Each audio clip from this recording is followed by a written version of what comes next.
Hello, and welcome to the show Goldsquadrongays. It's the podcast where two Star Wars loving gays break down each episode of their favorite Star Wars TV shows while also being gay as hell. I'm your host, Bradley Brower. I'm your other host, Charles Rogers. We don't have time for a bit. Let's get straight into it. All right, let's do Looking at my notes for this, I'm like, no. We do have a lot.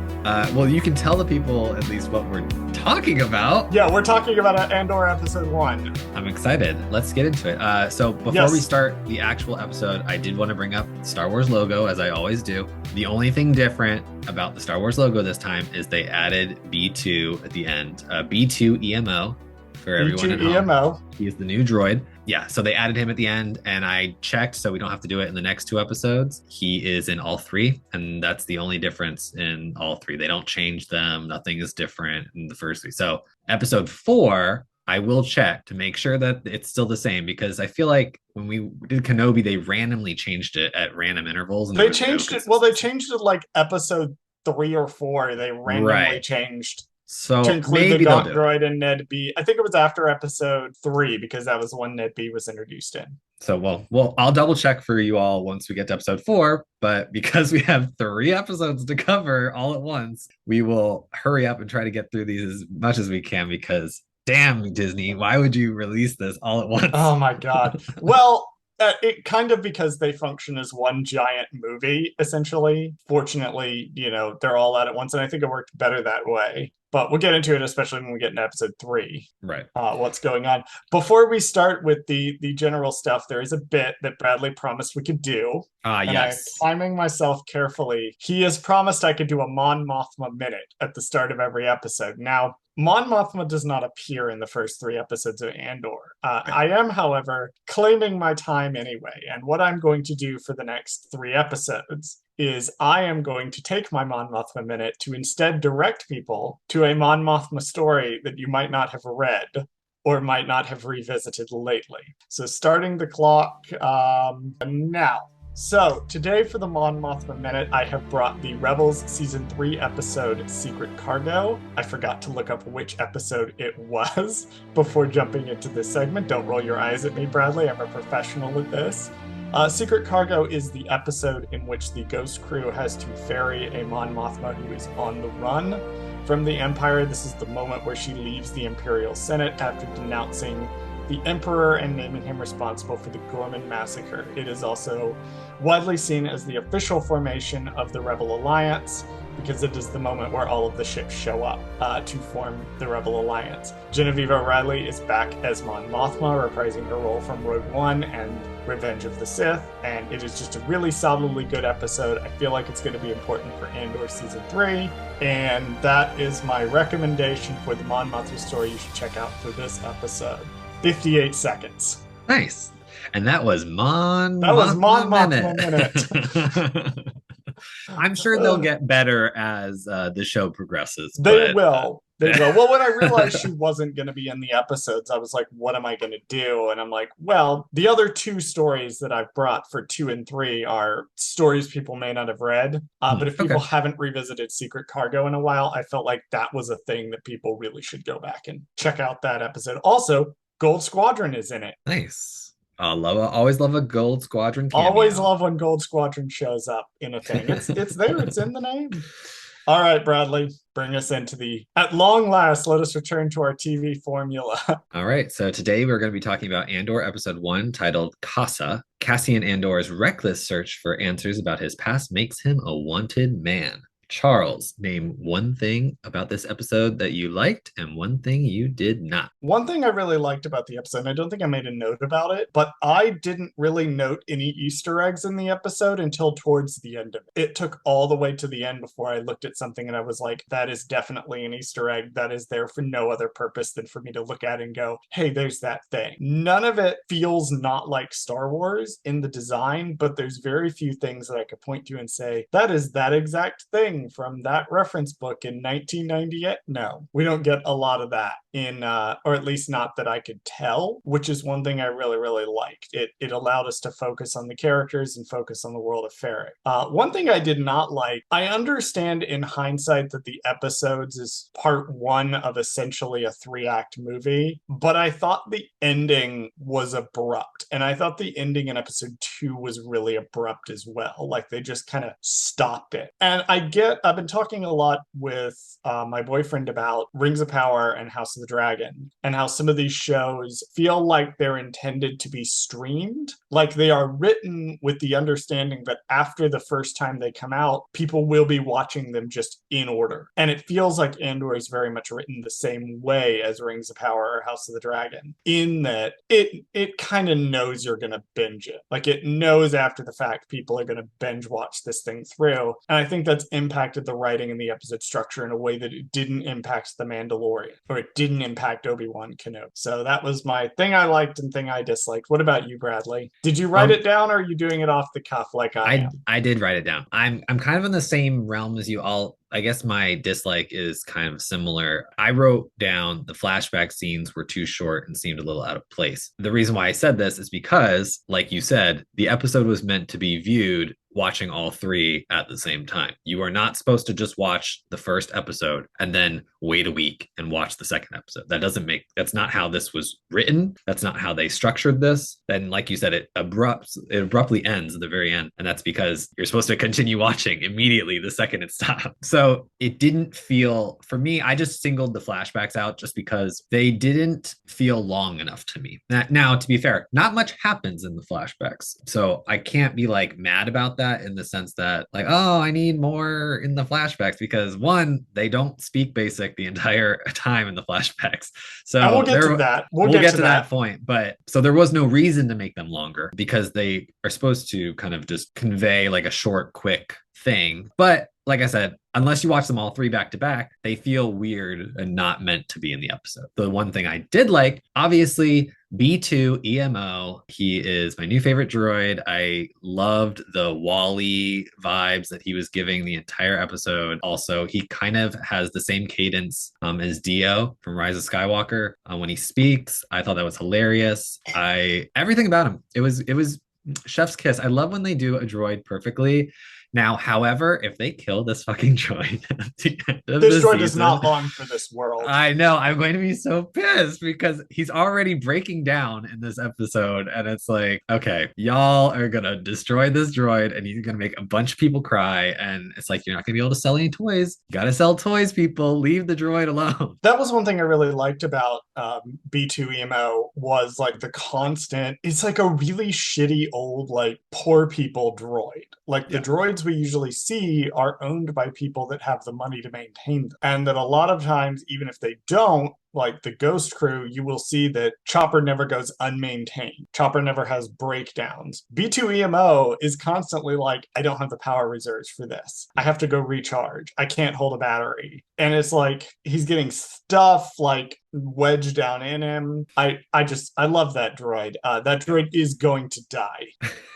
I know this I am willing to stake money on the fact that the droid will die by the end of this series. Let's begin. Cassian Andor makes his way to the leisure zone on Morlana 1. He enters a brothel and begins to inquire about his sister. After he leaves, he is confronted by 2 of the guards that were inside. Scuffle ensues and ends with Cassian killing both men. Before we even jump into the episode, I want to talk about the title card. Let's talk about the Andor title. Because the Andor title card echoes one of my favorite shots in Rogue One.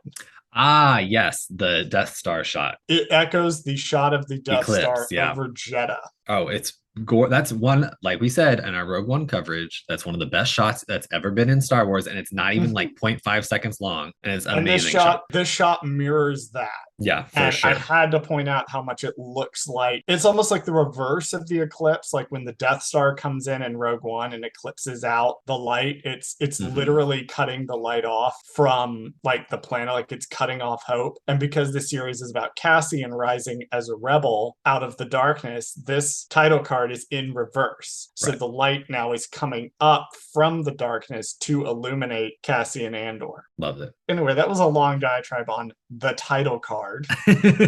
I was going to say, we've never seen Morlana 1 before. We've never seen Morlana 1 before. It is completely new for this show. However, the other thing we've never seen before is, do you believe this is the first time anything ever outside of reference material has ever referred to something as BBY? Which I hope they continue this trend moving forward. Only because, one, I like it in the sense that not only does it canonize something that is just reference of time. I mean, I don't know. Like, there's never a reference to like a star date, a year, anything in all of Star Wars ever. And only the fans have come up with the BBY thing, or like it's always been in like references and stuff like that. It's never been like they never say it ever. I do believe we have Pablo Hidalgo to thank for this. This feels like a Pablo Hidalgo thing. He probably did make this up. Well, he almost certainly convinced them to do. Well, because here's the thing, right? The Battle of Yavin is several days after the events of Rogue One. Right. So what this is it's both telling us the date, 5 BBY, and it's counting down to Cassian's death. Whoa, that's so cool. Yep. So and now it has a double meaning. And I just realized, when Kathleen was talking about how this takes place 5 years, or the whole show is going to take place within the span of 5 years, they do need to count us down. They're going to count us down. They're going to continuously show at the beginning of every, or a certain part of every episode. They're going to be like, oh, now it's year 4. Oh, now it's year 3. I just read a book called Nona the Ninth, which is the third of the 4 Locked Tomb books, which I highly recommend. It is about necromancer space lesbians.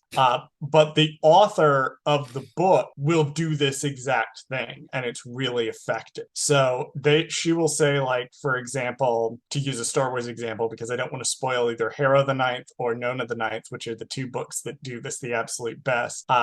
Each section of the book would be like 5 days before the destruction of Alderaan, 4 days before the destruction of Alderaan, okay, 3 days before the destruction of Alderaan, and it would gradually count down, so you know that at the end of the book, Alderaan is going to get destroyed. Right. And it's the Alfred Hitchcock showing you the bomb under the table, so to speak. Morlana 1 sure is giving Chicago.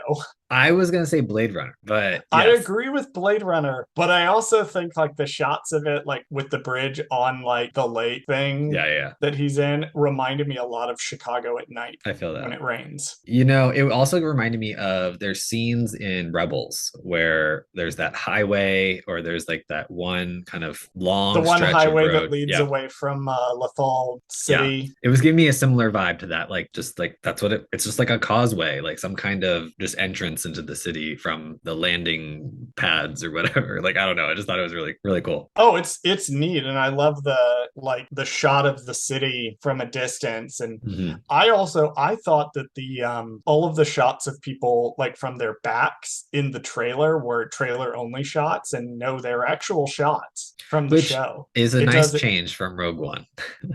Yes. Since half the trailer of Rogue One isn't even in the movie. Yes, because they shot like specifically trailer only footage after the martini shot, and I'm like, I'm so glad we didn't do that, guys. Yeah, no, everything, a lot of it feels like a lot of the trailer footage and stuff is from the first 5 or 6 episodes. Yeah, notably, I thought a lot of it is in the trailers, and I was like, that's interesting, because like all the stuff we see of like Coruscant and stuff, that's all like in clearly the next 3 episodes, and then all the stuff we saw that's not on Coruscant is all a lot of it's so, here. Yeah. They just started releasing promos where we can see stuff of Cassian after Ferrix. Right. Yeah, so our unknown hooded figure yes, wanders up to a building, and that sure is a brothel. Yeah. I just recently watched the red carpet event for Andor, and Kathleen Kennedy said, she's like, this series is going to be a little bit more adult, and I hope that the fans respond well to that. And I was like, every single episode we watched, I was like, this is an adult show, or it felt more mature to me, this whole show. Yeah, apparently a lot of the details of the brothel, and I note there's a line later where they talk about how nobody uses their real name when they're there. Apparently, this is just what I heard secondhand. I wasn't able to do any research, but but the idea of having like people out in the bubbles in the window is apparently a thing that will happen with some brothels, where they'll put people out in the bubbles to entice people to come in, and it's all very Okay. like red light district Right. Yeah. No, it felt that way. It was really cool. kind of thing. Yeah, it shocked me. I knew it was coming, but it still surprised me how blatant it was Yeah. in this show. And there's a scene in episode 2 that also surprised me with they put it in the show. Right. You're I'm like, like, oh, okay. oh, Yeah. okay. We're doing Swingin' Richards in Star Wars. Okay. Yeah. Let's do I'm it. here for it. If you're not specifically an Atlanta-based homosexual man and need me to explain the joke, when I was living there, Swingin' Richards was a very prominent gay strip club. So I was a bit surprised to see it pop up in Star Wars. Right. Don't ask me how I know any of that information. Do you want to talk about who walks up to the door of the very obvious space brothel? Yeah. Let's talk about Our our first gentleman, character. our gentleman in the hood who has walked out of the rain. Tell us who that is, Bradley. So, character wise, this is Cassian Andor. We recognize him from a little known movie called Rogue One, played by Diego Luna. You want to tell us a little about Diego Luna? Yeah, so obviously he was in Rogue One back in 2016. He's also well known for I don't want to call it a spin-off show, but I guess it's more of, I think it's like a continuation show. So Narcos is a popular Netflix show. He appeared in like I said, it's like a spin-offy kind of version of that. It's called Narcos Mexico. Back in 2018, he was in that show. He was also a voice in the animated movie The Book of Life, which is like about Day of the Dead or whatever. I don't know if anybody ever saw that movie, but I remember that. So yeah, he's done a bunch of stuff, but I did find one random thing that he was in that was very relevant to our podcast that I wanted to share. So this is a quick fun fact. Like, we're going to get off topic for like 1 second. Please share. So he was in a film in 2019 called Berlin, I Love You. And in this film, he played a drag queen. Yes. Yes. And I saw the trailer because I was like, is he in the trailer? Like, I need to see this. And he's in the trailer as a drag queen. And he's like this down on his luck drag queen or whatever, whose like boyfriend just broke up with it. Like, I was like, oh, people, this is probably like an award-winning like performance. I think everybody needs to go see this movie. So I haven't seen it, but I'm gonna seek it out and try to find it because I don't know where it is, but I want to see Diego Luna as a drag queen. Yeah, I'm looking at his IMDb. He's a very prolific actor. He has 68 acting credits listed on IMDb. For context, he's only been acting since 1982. So he's been acting. He was born in 1979, so he's been acting since he was 3 years old. So this is a prolific man. This dude has done a lot, and also did a little film called Rogue One. I mean, just to be relevant to us, he did it. We can go through all his credits, but I do want to point out that he did appear uncredited in an episode of The Bad Batch, playing a character named Jimmy. Oh, nope. Oh, interesting. Yeah, I know. I didn't bring this up, but I was going to. But you let me fall into the pit trap. Because I fell into the trap. Another movie called The Bad Batch. Yep, I know. I didn't want to bring it up. Same title. Very different movie with Jason Momoa. Keanu fucking Reeves is it? I have to go watch this movie. Yeah, I didn't want to like distract you too much with this, but holy fuck, I have to go watch this movie. It's just a random movie called The Bad Batch that he was in. That is so weird. Yep, I know. So now, also an FYI for everybody, we're not going to do this with every character. No, God, no. We, one, don't have the time, and two, we're only doing this because he's the damn star of this show. So I'm not going to like go too heavy into everybody. Like, there is a lot of people in this show. One of the things I appreciate about the show is that there's so many characters. However, I can't go like super duper in depth in all these people because we would be here for 4 hours. I mean, in my notes alone, I have 17 different notable people that I brought up, and that's just in this one episode, guys. So like, it's a lot of people. Moving forward, I will probably say like one thing they've been in and one or two why they're relevant. Yeah, like I don't want to be like super crazy with it, but you know. But it's important to note just how powerful of a star Diego Luna is. Right. Especially especially in Spanish language films. Like this dude is not a small guy that they base this around. There is a reason he has the leading man energy he does, and because he has worked behind the camera and in front of the camera, he has been acting since he was 3 years old. This man has just an insane pedigree, and he clearly is having a ball with this part. Right. Because he wouldn't return to the role if he didn't think that this was a good story, or B, he felt like he was doing it justice. Because I don't think most actors would return to a role unless they truly cared about the character. And you can see that he does when you watch this show. So Cassian goes in, and there's some cops at the bar, and he is approached by a hostess. Do you want to go into who our cops and hostess are? Quickly, I will try to do it as from quickly the as resume possible. of everyone involved in this scene. Two of them are relevant for one reason alone. So, two people, the bartender, the alien bartender, and the second hostess that comes a little bit later in the scene. Yes. So there's Ghani and then the bartender. So those two characters, the bartender is played by Caroline Green, and then the second hostess is played by Letitia Wilson. Both of these two ladies are very relevant because they both appeared as aliens in the Canto Bight scene in The Last Jedi. Nice. So this is their kind of returning to Star Wars role. I just thought that would be Spoilers, relevant. they will not be the last people that have been in the sequel trilogy. Oh, hell no. There's many people. There's a big one that's about to come up, but yes. The actual hostess, her name is Margaret Clooney. She, fun fact, was in a movie called Last Christmas in 2019 with Emilia Clarke. So I thought that was relevant. Nice. Thought that was a fun little thing. And now she's in Star Wars. And then now we'll get to the security guards because they're kind of like the glass guys. Let's call them what they are. They are corporate cops. Oh, corporate cops. I'm sorry. The shitty corporate cops. Glorified. Our friend Hope Mullinex over at Jedi's and Jedi wrote a piece for Dork Side of the Force. She has joined their writing staff. She wrote a piece about how corporate cops in this scene are the mall cops of Star Wars. Definitely. In that their whole deal seems to be running around harassing people, pressing down with the little power that they like to pretend that they have. And if you're noticing a political theme to this, get used to it. That's going to happen a lot. Just wait until I get to Cyril. So the first guy, his name is Stephen White. He plays the character called Verlo Skiff. He's the one who dies first. He was in Men in Black International in 2019. That's something notable that he's done. And then the other guy, his name is Lee Boardman. He plays Kravis. He's the guy who kind of begs at the end. He was in a Disney movie.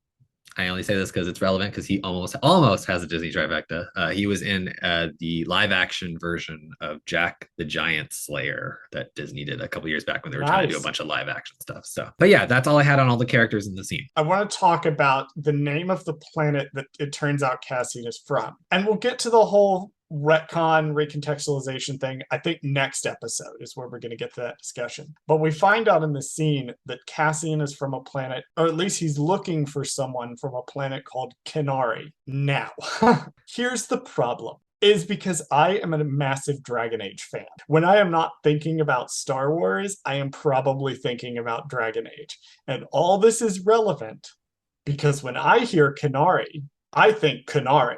And Bradley does not know what that means. And that was Dragon Age Minute. Only there are on listeners. No, it was so confusing because they said Qunari and I'm like, Sten? What? Because that's just how my brain processes that information. It would be like if they named like a Star Wars planet, like, I don't know, Sharon Needles. Ah, okay. I see what you're saying. All one word. It was just and a so weird you hear this name word for you, yeah. And your brain thinks Sharon Needles from RuPaul's. I almost said RuPaul's Pod Race. RuPaul's Pod Race. RuPaul's Drag Race. Go listen to RuPaul's Pod Race. It is better than RuPaul's Drag Race. But it was that same thing. So when they said this planet name, I'm like, okay. This is in fact the first time we are ever hearing of Qunari because it is partly a recontextualization. It didn't appear in any of the reference material for Cassian. It is completely new. We have never heard of it before. I like the line, no one here gives their real name. Especially when we find out that Cassian is not Cassian's birth name. Mm-hmm. And I find it an interesting theme of like the themes of deception, et cetera, that are going to be throughout this series. I think that line is super interesting. No, I agree with you. And again, like I'll bring it up. It's more an adult theme. Like it feels like you would something like that, like going into a brothel being like, "Ugh, nobody here uses their real name." Like obviously because they don't want to get in trouble and they want to like have their fun and they don't want to get caught, doing anything fun. Like Right. it's And all it's also implied. it's a personal safety thing too. When you Yeah, have people like the corpo cops running around. If you go in, yeah, if you go into like a go-go bar, none of the go-go boys are going to be using their real name. right. Occasionally you will get someone who uses their real name. Or like if somebody does some side work on the internet, they're not going to 90% of the time, they're not going to 99% of the time, they're not going to use their real name. Right. They'll use a stage name. They'll use a stage name. Right. And I think it's interesting to bring that up in the context of what we're going to learn about deception and hiding behind aliases and the power of the name throughout this series and then over into Rogue One, particularly carrying through to Jen in Rogue One and the trouble her real name gets her into. So the alleyway scene, let's talk about the way it's framed and shot because it's this tight shot on Cassian's face. Pun intended. Oh my god. Continue. Sorry. Oh my god. I couldn't let that one go. Pun not intended, but I couldn't thank let that you. go. The focus on his face while he's essentially being harassed by these cops for basically no reason. And like you can watch his face as he goes through this various stages of panic and then trying to figure out what to do. God, I love that choice. And this is such a tense scene because again, it plays into being someone in a marginalized community, being somewhere you're quote unquote not supposed to be, being essentially harassed by the cops because they can. But Star Wars isn't political. There's no politics in Star Wars. I just love the way this scene is shot. That time the And pun was intended. right. I also love that they show us that this is still Cassian, that he's like, it's not too much different than the Cassian we've seen in Rogue One, because in the beginning of Rogue One, he's this kind of character. He's still like, I feel like he feels bad, but he doesn't feel bad in the same way here that he does later on. Because I think in Rogue One, when he shoots the guy, his informant, Tibek or right, is the guy he shoots in Rogue they're One. supposedly friends or they're at least acquaintances, right? And so he doesn't feel bad, but he does kind of feel semi bad, right? Like he's like, well, I need to escape. Like, and it's me or you kind of thing. This time it's more about the consequences of his actions, that Right. he does not feel bad that these people are dead. He feels bad that he will now have to deal with the fact that these people died. Exactly. And that has brought heat on him. We see throughout these episodes that Cassian in the early parts of the series is much more out for himself. He's way more selfish even than we see him in the early parts of Rogue One. And Rogue One, he's still completing this character arc into being somebody who selflessly sacrifices everything for the chance that they might be able to destroy the Death Star. Mm-hmm. That's why I also think it's such an interesting choice to have him kind of fake it out to where it looks like he shot the first guy on accident. Then he just straight wastes the second guy. Which, by the like way, he just the shoots way him in the face. Yeah. Like it's implied that it's like right in his face, and it's just like, oh my god, okay, Cassian. He just executes him like right there in the alleyway. And I'm like, it's pretty good. I mean, obviously it's not a good thing, but like it's a well, you know what I mean. No, this is such a great intro because it shows how driven Cassian is. It shows the kind of person he is when he's trying to convince the hostess to divulge information, that how ruthless he is in the alleyway. But we also see how much of a victim Cassian is of the system by being as low down in it as he is at the start of this. On the planet Ferrix, a red ground mech droid named B2EMO meets with Cassian, asking him where he's been. Cassian has a flashback of his sister Carrie on his home planet Qunari, where they witness a ship crash. Later, he heads into town and meets with his friend and asks him to help come up with an alibi for the previous night. Do we want to talk about who's playing B2EMO? Yes, because it's very important. I would love to talk about the gentleman who is playing B, my beloved droid. B2. I think we're gonna have to call him B2 because I don't want to like. Yeah, I think that's like his. You know how like R2 is R2D2's thing. I think we'll just call him B2. I think that's just an easier way to say it. We'll call him B2. Yeah. Please please go ahead and tell us about the gentleman who is playing it. Yeah, so the puppeteer, I am assuming the voice, I couldn't like get confirmation on this. I'm assuming it is also the It voice. is the voice. Okay, cool. His name is Dave Chapman, and he almost technically has a Disney trifecta as well. And I only say that because he has been in a little movie called Muppets Most Wanted. He did a voice in that, which was great because we love a good puppeteer voice person. He also did the puppeteer work for BB-8 in Rise of Yes. Skywalker. So this is So the it's very guy. important. No, he played BB-8 in the entire sequel trilogy. Oh, he did? Oh, So this is the I guy. just looked at the The one. way they did BB-8, this is he's I think it just credits him as BB-8 for Rise of Skywalker, Last Jedi, and Force Awakens. In Star Wars Rollout, the TV series, he is credited as the voice of BB-8. Oh, okay. I didn't know that. So I believe it's possible he may have voiced BB-8. He is also the puppeteer for Rio Durant in Solo: A Star Wars Story. We know he's not the voice because Rio Durant's being voiced by Jon Favreau in that movie. Right. He is the lead performance for Lady Proxima. Shout out to Nice. Midnight Horizon by that. Daniel Jose Older. Sick High Republic reference there. I want to shout out some other things. And again, I promise that we're not going to do this for everyone, but this dude's resume is so fucking cool that I have to go through some of it.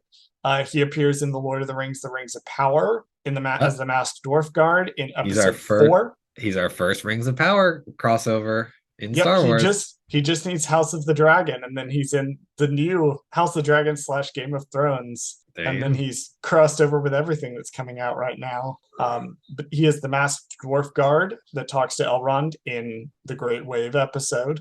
He was also in The Dark Crystal: Age of Resistance as the Emperor. Nice. He's also the puppeteer for the Emperor. He's the puppeteer for Gurjin. You should really watch that show. It was very, very, very good. Really just all around awesome dude. Been in a lot of stuff, big puppeteer guy, but he is the one providing the voice for B2 here. Perfect. So the last thing I want to talk about in this first kind of part with B2 is the Corellian Hounds. Now, the reason why I wanted to bring them up is because I suspect something is happening here with these, quote, dogs. I'm putting in air quotes because they're not actual dogs, they're hounds. In Solo, the original movie that they first appear in, they are actually played by actual dogs. They're played by 4 different dogs that I believe the director or the writer or whoever, it's his actual dogs or something like that. And he did this because it's like a homage to the elephant from the original movies, who was a bantha. I want to share my screen with you, Charles. Nobody else can see this, but I want to share my screen with you because I want to show you a picture of these dogs from Solo. They're so fucking cute. Look at them in these Corellian Hound costumes. Oh my God. Is that not the cutest thing you've ever seen in your life? Oh my God. I desperately need to know if they did this for this. So this is my theory, and people out there, there's no way to check this yet because they haven't done the whole behind the scenes thing yet. But I have a theory about what they did instead. I don't think they're actual dogs. I think if you go back to Book of Boba, we see in Book of Boba, there's a scene where we see the Boston Dynamic robot dogs, and they're actual robots in Book of Boba. I think that these are the same robots, just with skins on top of them. Just based on the way that they were moving and the way that they run and stuff, like it was a mixture of CGI / I think these are robot puppets. I think they were actually robot. They just moved like the Boston Dynamic dogs. So I'm pretty sure that's what they were. I mean, we'll find out when the making of Andor, or the Gallery Andor episodes come out. But I'm like 99% sure that these were robots and they were not actual dogs, but I could be wrong. They could also be dogs because, like you saw in those behind the scenes photos from Solo, they could be real dogs. So I don't know. Yeah, we won't know until, because some of the movement later on, because I have a note about the Corellian Hounds / Mastiffs later on, but I guess we're doing it now. These are called Corellian Hounds, apparently. Some of the movement later on when they're in the yard feels more fluid and natural. Okay. Yeah, I don't know. Maybe they need a mixture of both. I don't know. It could be interesting. I just thought like the way the arms were moving and stuff, it just seemed robotic, like the same robots. So I don't know. We'll see. But anyway, that's enough talking about fake dogs. But I just want I know this episode is going to go on long. Let's move on to the flashback scene. Yes, we jump to the flashback. Which actors do you want to talk about in the scene? Because there's one in particular that we need to mention. Yeah. Well, we can talk about the two I have for just this scene that were just standouts to me, which were young Andor and then quote Andor's sister. I'll take the L. I was wrong. That is young Cassian. I was gonna say that I because will take the L on that. you did say in our episode 0, you're like, "That's not young Cassian," and then it was like, I remembered reading somewhere that someone had said that that was not young Cassian, and that probably must have been a misdirect. Well, I'll give you half credit because you are correct. It is not young Cassian. It is Kassa because that is his name. so, Yes. so technically, there is no Cassian Andor. That is a fake name, which we will learn a little bit later on. So you're half right. This is technically a young Kassa is his name. He is played by Antonio Vina. Vina.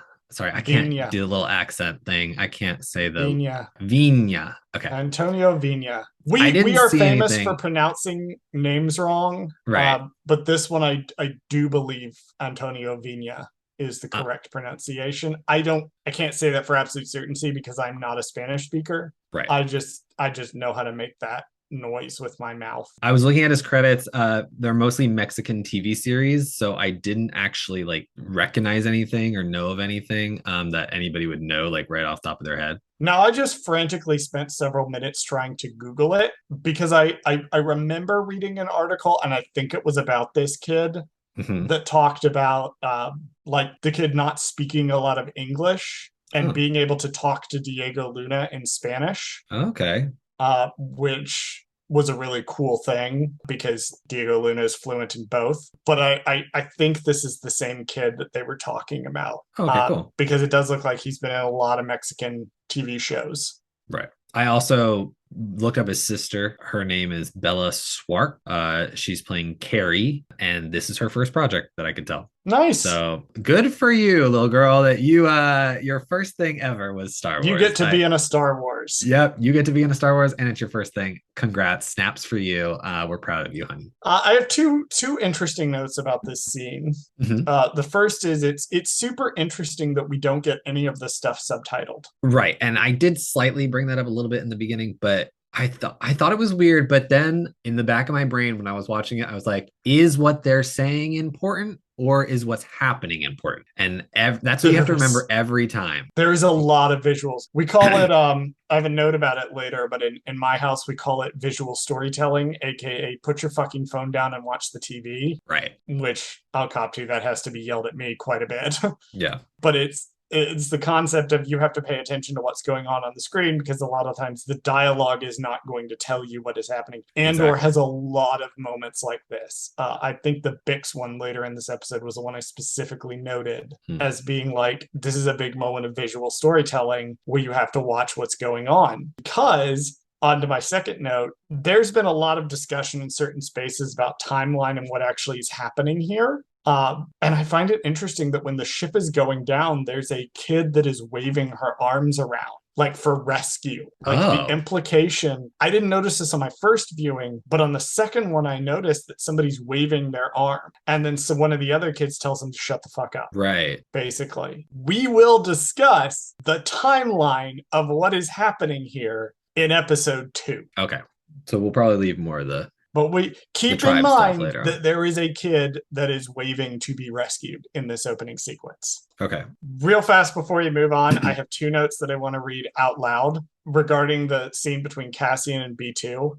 And my 2 notes are, this is such a nice moment because I think it's an important moment to show that Cassian is not all a bad guy. Like it's what some screenwriters would call our save the cat moment, which I think is trash garbage for, like, I think it's dumb. I have a lot of issues with the entire save the cat mentality, but this is our save the cat moment of we need to demonstrate that we should be rooting for this person because they are not completely a bad guy. Congratulations. I'm not going to get into all that, but my second note, which is more important, is that I would die for B2. Duly noted. We'll write that down on your I like noted. B2. Got it. I really like B2. Yes. So Cassian walks out into Ferrix, the planet of Ferrix. This is our first mention of the planet of Ferrix, the first time we have mentioned that.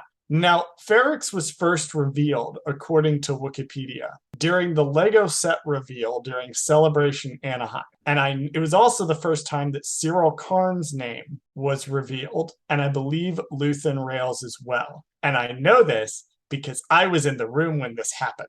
Okay. So you knew before anybody else. Just fun fact, I was at this panel. Gotcha. Physically sitting in this room when this happened. I was sitting next to Brian and Chase from Pink Milk at the Lego panel. But we've never seen Ferrix before, and it seems to just be like a company scrapping town. Yeah, I was going to say mining-esque like town. What we're doing, my next note, after the note I'm about to say, we're going to talk about that. But I want to also mention, too, that a lot of what you're seeing is a practical set. They built like 3 city blocks of fair. And I was listening to an interview with the woman who plays Bix, Adria Arjana, and she was talking about how during a sequence in episode 3, where she has to run around, they told her to run. And she was like, which direction do I run? And they said, oh, just pick a direction and run. The camera will follow you. Like the sets were so large, she could just start randomly. So they built like 3 city blocks of this set. That's awesome. So a lot of what you're seeing, the reason it feels so huge, like he's walking through crowds and things,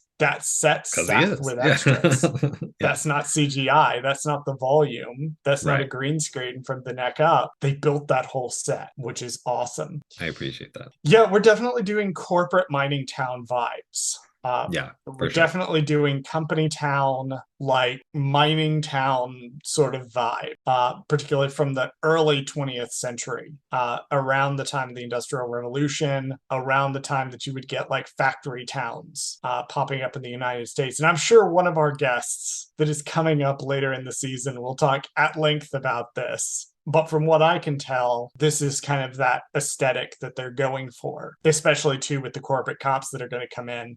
And we'll get to the Pinkertons when we get to Cyril Karn, because that's coming. But when I watched this, I was definitely like, yeah, no, this is the...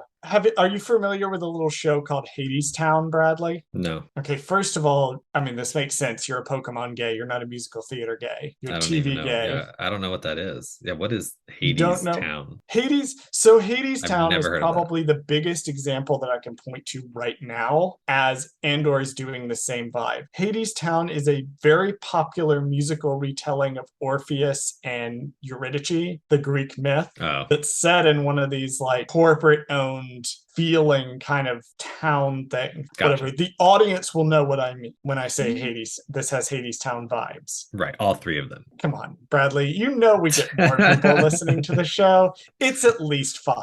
Yeah, that know what you're talking about. The other 500 are going to be like, oh, okay, that guy's a nerd. I don't know what he's talking about, but I guarantee you people will know. People will know what Hades Town is, Bradley. Gotcha. So I want to talk about the scene with Brasso, but before I do you want to talk about the actor that's playing Brasso? Yeah, sure.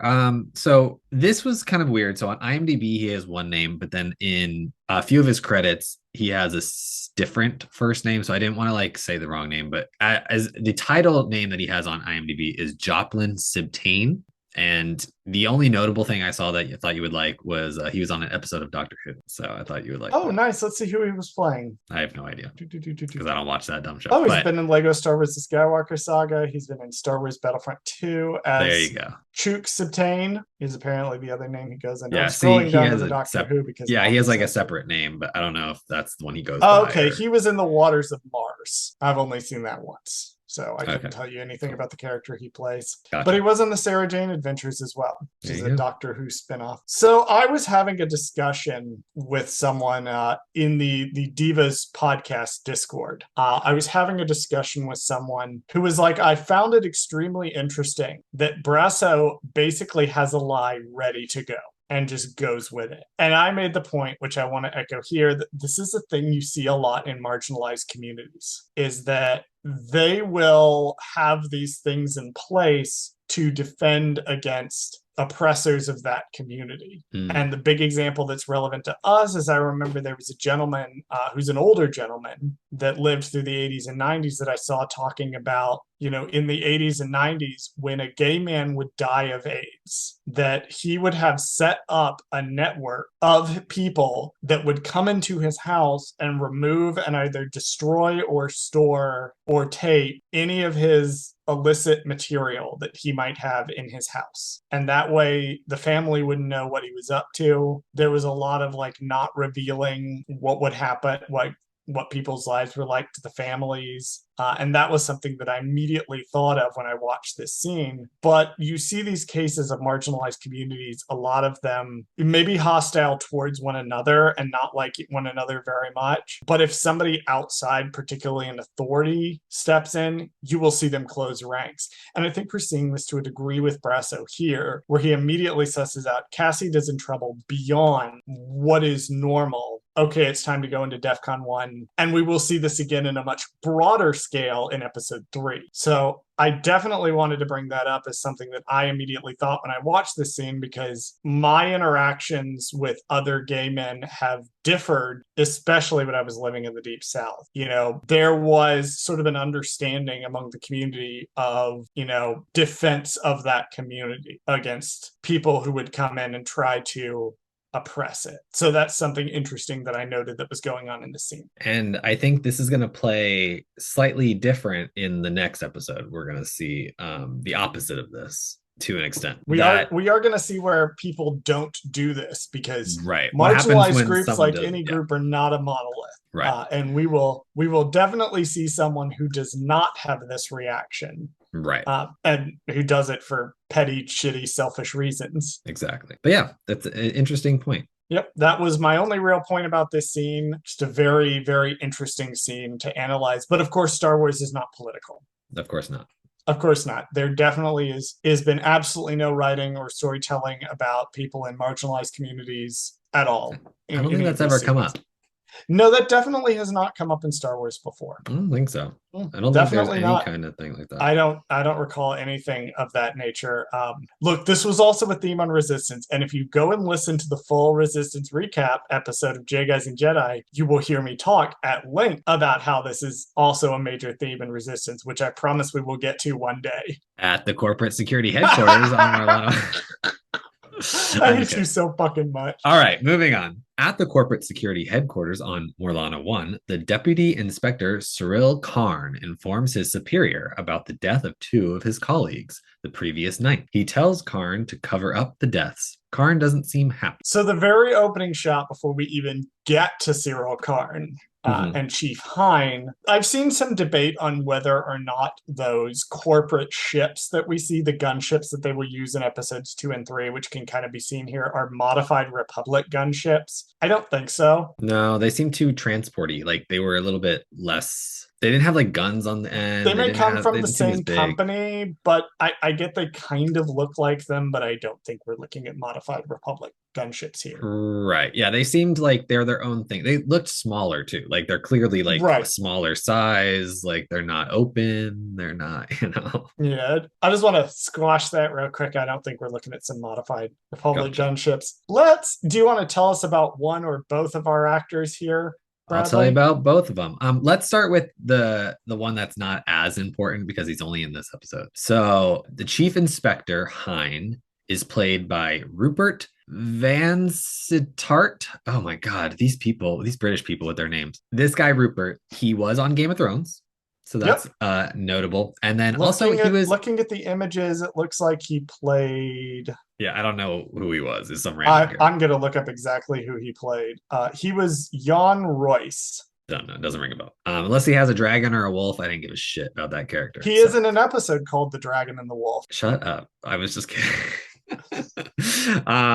That's hilarious. But he looks like he was a minor player in The Veil. Got it. Okay. I'm rereading the Song of Ice and Fire books now, so I obsessively have been talking about Game of Thrones. And if you want to hear me talk about A Song of Ice and Fire, you can follow my personal TikTok at CWRoger6, which we're trying to get to 1,000 followers so we could do lives on TikTok. There you go. Please tell us more about Rupert Van Sittart. I only have one more thing because I thought it was kind of funny. So he was in a small, teeny tiny miniature movie called Braveheart. And his character's name in Braveheart. That fucking movie. God, that fucking movie makes me so goddamn angry. So every person who has ever dabbled in history that you will ever meet in your life fucking hates that movie. Absolutely fucking cannot stand it.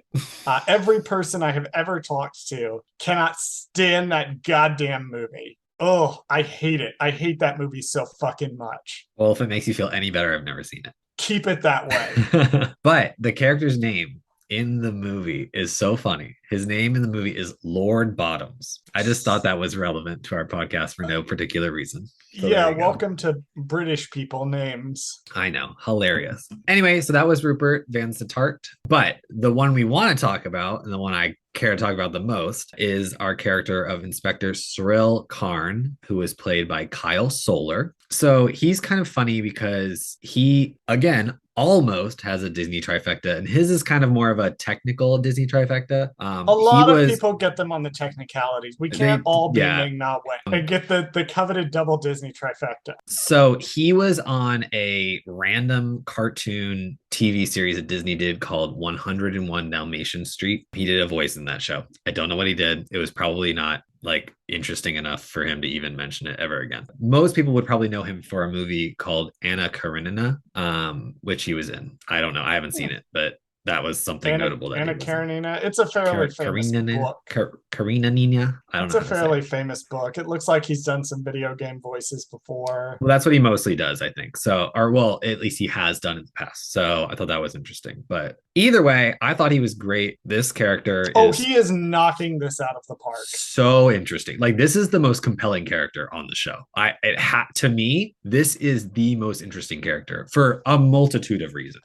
Just wait until we get to our Imperial Lady villain. Right. Knowing what I know about our Imperial Lady villain, because I read interviews and things, because I can't get away from it, I'm very excited. If you think Cyril Karn is the most compelling character to you, now I would say Cyril and Bix are probably on the same level for me of characters I'm interested in every time they're on screen. I love Cassian, but I know where Cassian is going. Right, which is why I like to focus on. I'm like, I don't know what your deal is. Those two are probably at equal level for me, and we're not quite to Bix yet. We're about to get to her. But Surel is so funny because he's the most compelling to me because one, he's an evil twink, obviously. And yeah, you can relate to that. Nothing is better than an evil twink. Everybody knows that demon twinks are the most interesting characters that you're ever going to see. Not Cyril Karn demon twink. He definitely is a demon twink. Cyril Karn is the demon twink of Star Wars. I am sorry, Jace Rucklin. I am sorry, Bradley Ronan. This man is the demon twink of Star Wars. No, he really is. And he gave me Ronan vibe. Like, I was like, if somebody was going to portray what Ronan kind of was like on screen, this is what I kind of imagined it would be like, is this kind of character, this kind of person who is always playing by the rules, always trying to like impress people above him, always trying to like follow the Empire as like this like blueprint of perfect success. And he's not even in the Empire yet. He operates on the level that he is so important, and that he's in that level of the Empire as importance, and he's not even in the Empire yet. That's what's hilarious about the character. I hate to say it because I don't want to claim him, but regrettably, I do have to say that Cyril Karn does have the worst gay man you have ever gone on a date with energy. Oh yeah, he seems like a crazy person, and I love it. He is the type of person that you would 100% ghost after the first date and not feel bad about it. He has that energy. He sucks so much. I know. So much. But congrats to the actor, because congrats to Kyle Soller for playing him. He is so good. Oh my god, the little micro expressions that Kyle Soller does, like if you watch it like up close, the little micro expressions he does, just chef's kiss. And Rupert is eating this scene up. Yeah. Like everything Chief Hines says in this scene is 100% correct. Like the scene plays as he's trying to shut the investigation down. Because he's just so mean, and he doesn't take his job seriously, and he doesn't want to look bad in front of the Imperial Oversight Board. And then you listen to the words that are actually coming out of his mouth, and it's like, no, this man is completely correct. He immediately clocks what happened. He tries to reframe the situation in such a way that it's advantageous to everyone, including the guys who died. And on top of that, he makes a very good point that you do not want Imperial attention on you. Right. Exactly. So, And it just shows us like he knows that his job is like at a certain level where like he's not super important, but like he's just trying to like keep his mundane job the same. He doesn't want any excitement. He doesn't want anything different happening. He doesn't want something he can't control to happen, because then when you invite the Empire in to like assess you and do stuff, they start to take over, and then your job's at risk and then other people's jobs. So he's like, no, hey, fuck Chief, why this. is there a brothel here? Right. He's like, I don't give a You're fuck. not supposed to have a brothel. The Right. cops aren't supposed to be able to afford their uniforms. Clearly, he's like, look, we have some corruption going on here and we have some stuff we need to turn the other way on. Right. And Cyril's like, no, I must enforce the law. And here's the thing about Cyril, too, is that, again, this was brought up in the Divas podcast Discord, that Cyril is a character who speaks about law and order in the way that someone with immense privilege speaks about law and order. Cyril is a gay Republican. Oh my God, he really is.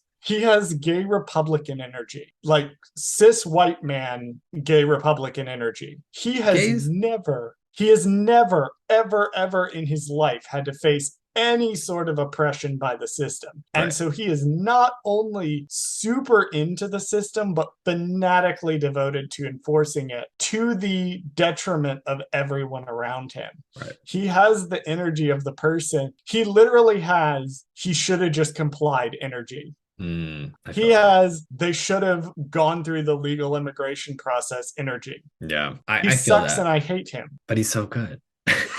Well, the actor is so good. I hate the character so much. But I've always said that if you hate a character, that means the actor is doing the best job. The actor is the strongest person on screen. If they make you hate them, that means they are the best person on screen. And you hate him from scene 1 where he talks, or he's like, well, I made some modifications to my uniform to make it tailored up. Yeah. And I'm which is fucking hilarious, by the way. Which proves that he's a gay. You are such a pretentious fucking twink. Like, right. I will call him as potentially bi, depending on what I've heard about him going through the series. But that man does not have straight energy to me, and I hate saying that because I hate him so much. Fair enough. But he does unfortunately have that little bit of energy to him, regrettably. So I keep mentioning that the villains are the Pinkertons. Do you want to know why I keep mentioning that, Bradley? Yeah, because I have no idea what that word is, so I would like to. So remember how I talked about the Ferrex having a sort of labor town vibe, like a mining town or a factory town vibe? So around the early 20th century, when a lot of this was going on, you would have disruptions, or you would have workers trying to unionize. This showed up a lot during the unionization period. Company town owners and things were trying to prevent this from happening. And they didn't necessarily have their own corporate security guys. They would hire the Pinkerton Detective Agency, which is a real thing that continues to this day. Like, the agency still exists.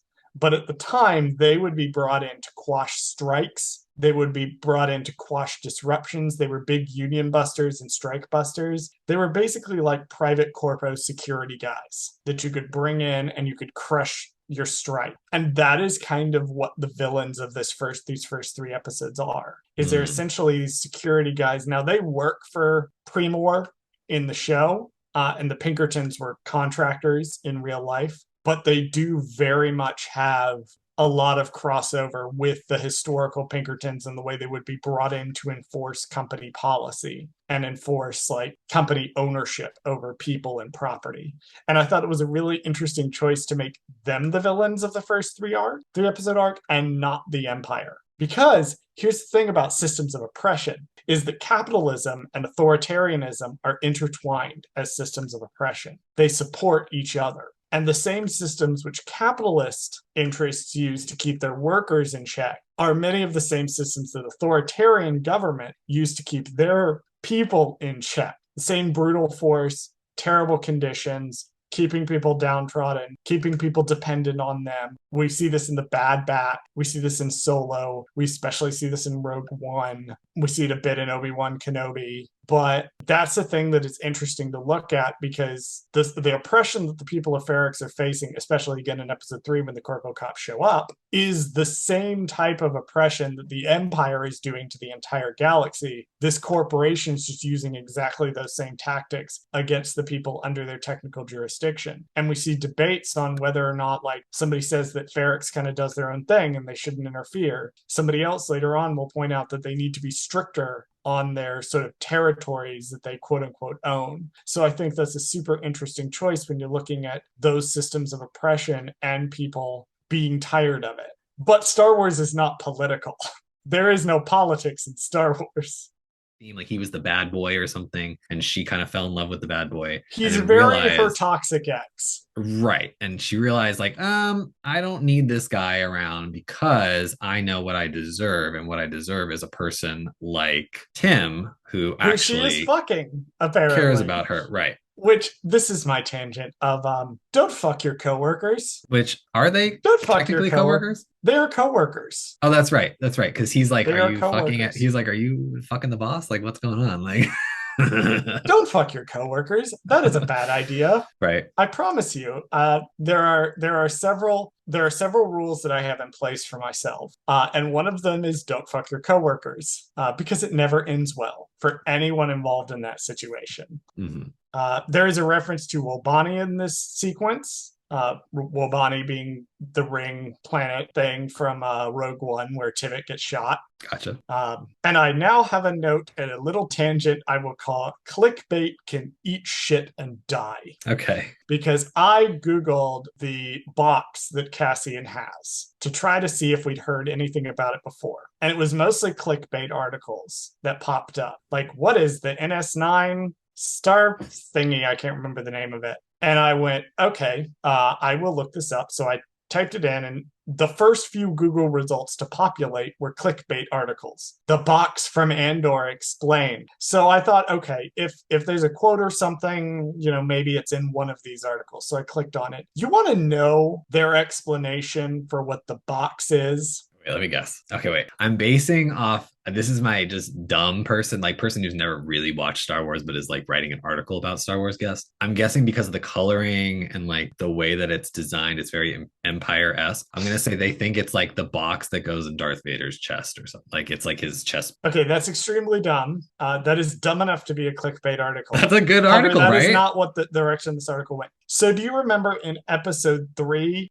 where they talk about what the box does? Yeah, that is the clickbait article. Just what the box does? What's the box does, literally as explained in episode 3. So you just recounted it with no additional information. Now, I will say, we will talk about the box in episode 3, because Alex Damon over at Star Wars Explained, the only good Star Wars YouTuber, Brian doesn't count because Pink Milk is a live stream. That doesn't count. But Alex Damon, Star Wars Explained, the only good Star Wars YouTuber, did go do some digging and find out what the box is. All right. Well, that's a teaser. Where it has appeared before. So I will mention that in episode 3. All right. Teaser for the third episode. So clickbait can eat shit and die.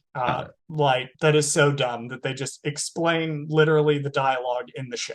So I took note when the camera is panning down over the kids' sort of enclosure as they're getting ready. The kids look like they've been here a while. Also, but not a long time. I want to bring up the fact, too, that they're all children. Yes. I didn't notice this until the second episode, but because I wasn't hyper focused in on it. Like, they're kids in this episode, and you notice that they're all kids.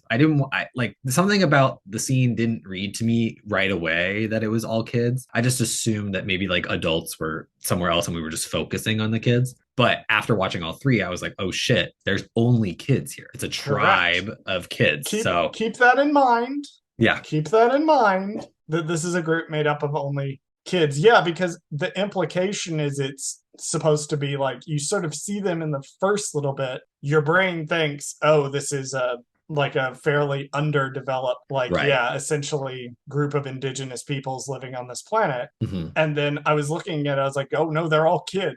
All of them are kids. And we'll get to that in episode 2. Okay. Coming. But I want to note that they look like they've been there a while, but not too long. Also, they have big, like, Lord of the Flies energy going on. Right. I think that's important, and it'll come up later, but yeah.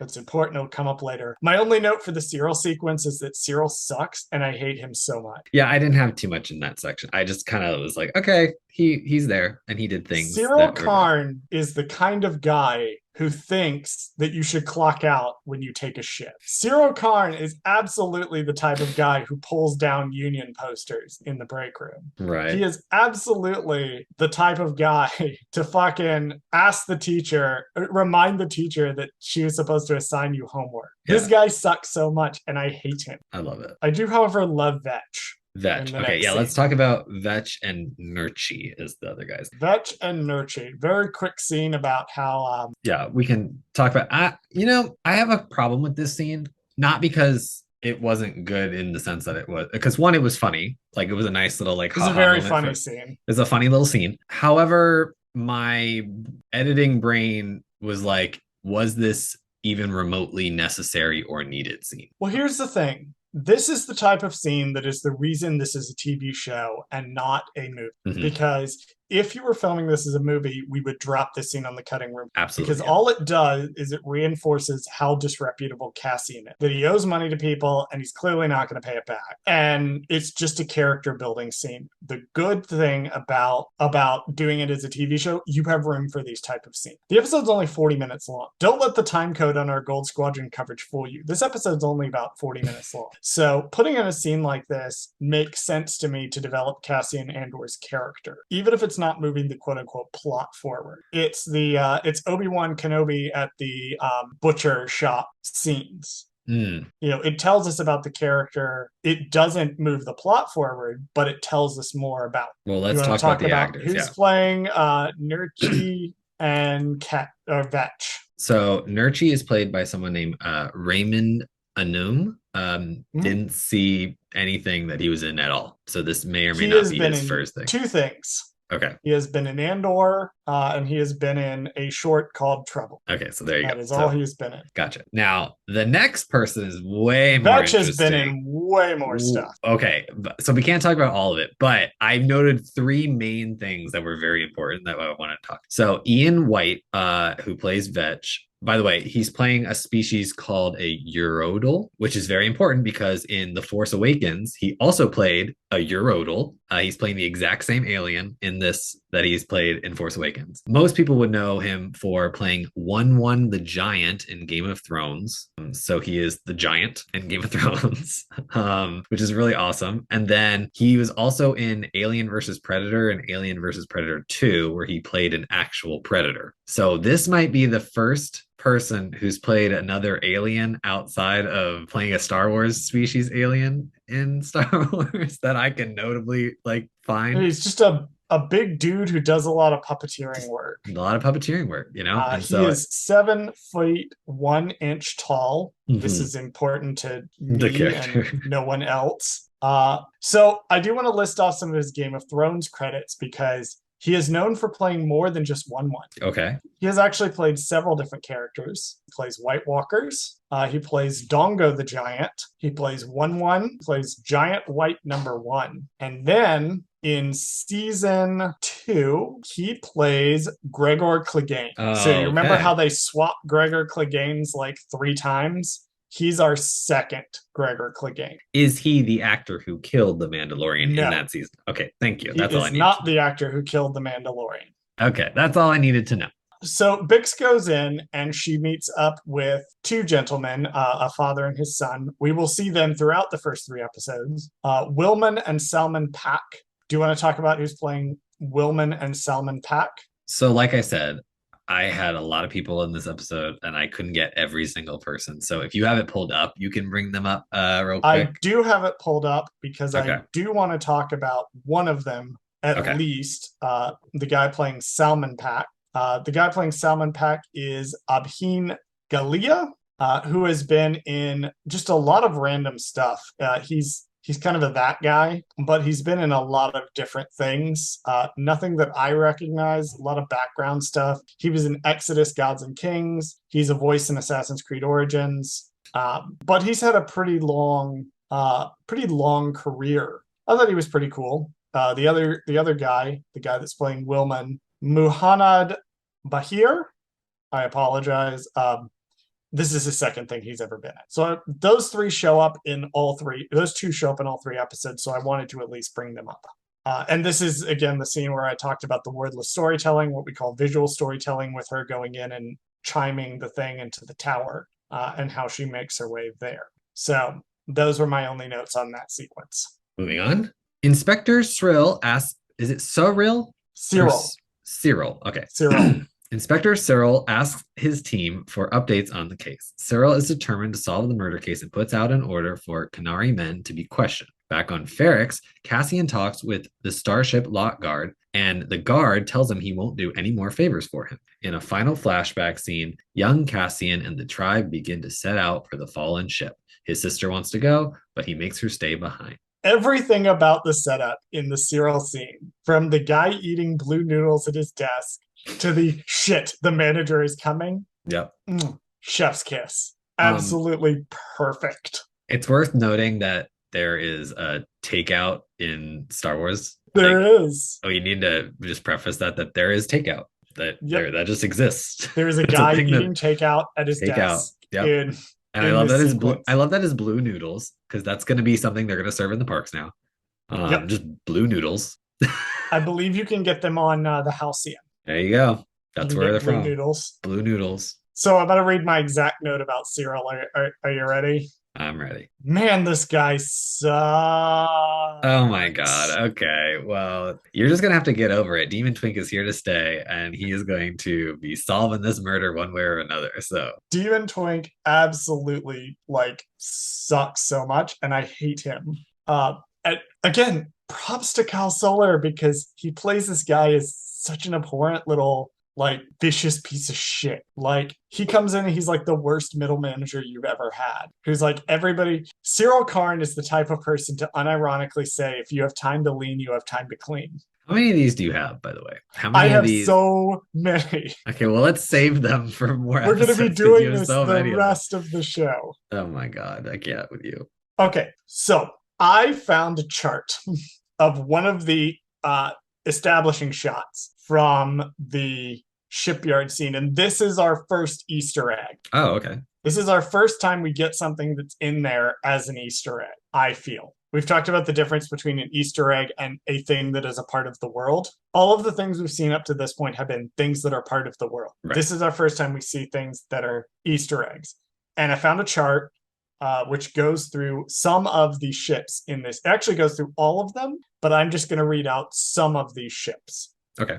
In the bottom left-hand corner, we can see a Y-Wing. Over to the left, we can see a ship that looks a lot like the Bastoon Legacy from Rise of Skywalker. We can see what looks like a VCX 100 light freighter, which is the same ship model as the Ghost. We can see what appears to be an early design of the Razor Crest. And we could also see a ship which has appeared several times. In the bottom right-hand corner, we can see a ship that's appeared several times in the background of The Mandalorian. All of these ships have appeared somewhere before, or something similar has appeared somewhere before. But I did want to point all of those out. That's my only note for that particular scene. So the last note that I have for just this entire thing is just this scene is the character of Pelga. Yes. Who's played by Kieran O'Brien. The only notable thing I saw that he was in is Ted Lasso. He appears in that show. And yeah, that's a guy that's in Star Wars now. So there you go. Very nice. My final note is that, again, we will get to how old Cassian is in these flashbacks in episode 2. We will have a big part where we talk about what's happening in these flashback scenes. But never fear, I have noted how old I believe Cassian is in this scene and why that is super interesting. Yeah, the episode just ends right there. Yep. Right after the flashback scene. It's over. Yeah. And I'll just go into my final thoughts because this is relevant to the scene. This felt like it was abruptly ending, and it did not feel like the end of the episode. It just kind of was womp, okay, that's it, over and out. And you don't know this until the 3rd episode, but this is a very important scene because this is the last time Cassian sees his sister up that we know of. So this is a very crucial scene in his character, and yet it's very just kind of okay, you stay behind, like bye. And then And the they episode just end ends. the Like, episode. yep, that's it. It's over. And you're just Just like, end the whoa, episode. whoa, whoa, whoa, whoa. Like, hold on, guys. Like, this is a pretty important like moment. They needed to make it a little more emotional or a little bit longer because it just felt like they glossed over the fact that this is the last time he sees her, and yet in the beginning of the episode, you saw he was looking for her. So it's like, I don't know. I felt like it was too short. But overall, I did like this episode. I thought it was good. I think it was a solid start in the terms of by itself. I don't know if it's like super strong all on its own because I really do believe you need all three to make a complete story. I agree. And I worry that we're going to run into when it starts on the weekly release next week. I worry that it's going to feel like that. When we are dealing with these longer episodes, because it's 4 3-episode arcs, Right. and I feel like if they needed to release these first 3 so we get an idea of what a full arc is like for the show, and then they're going to go into the others, and I worry that the weekly episodes going into the weekly episodes that may diminish somewhat. Because I felt like Book of Boba suffered a lot for this. And I feel like Rings of Power is suffering in particular right now from this. That it's sort of intended to be watched all at once. And the fact that it's not may come back to bite it slightly. I will say that all of the work that's done in this first episode to set up the people of Ferrix, set up the world, set up the characters, all of it, absolutely top tier A-class stuff. Like by the end of even just this first episode, we know who we've met basically everyone except one or two major characters. We won't meet Marva and the other police guy until episode 2. And those are the only 2 we're really missing. Luthen doesn't really count. Yeah, because he doesn't show up till the outside. He's an outsider in this, but we know who all the people of Ferrix are. Right. We know what's going on, and I think it does an adequate job of setting that up, especially introducing our 3 I find most interesting characters thus far, which are Cyril, Bix, and of course Cassian himself. Alrighty, we've still got to record another one of these today, Bradley. So do you want to just go ahead and run the socials so that we can get out of here? Let's get out. Thank you for listening to Goldsquadrongays. Did Charles fuck something up? Send us a message at goldsquadrongays@gmail.com. Follow us on Twitter at GoldSquadGays. Follow us on Instagram and TikTok at GoldSquadronGays. Subscribe to us on YouTube at GoldSquadronGays, where we post the podcast as well as exclusive content. Please join us next week and every week for more of Goldsquadrongays.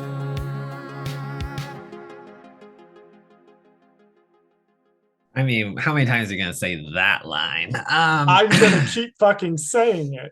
Right. Because I keep getting distracted going on these rants about capitalism.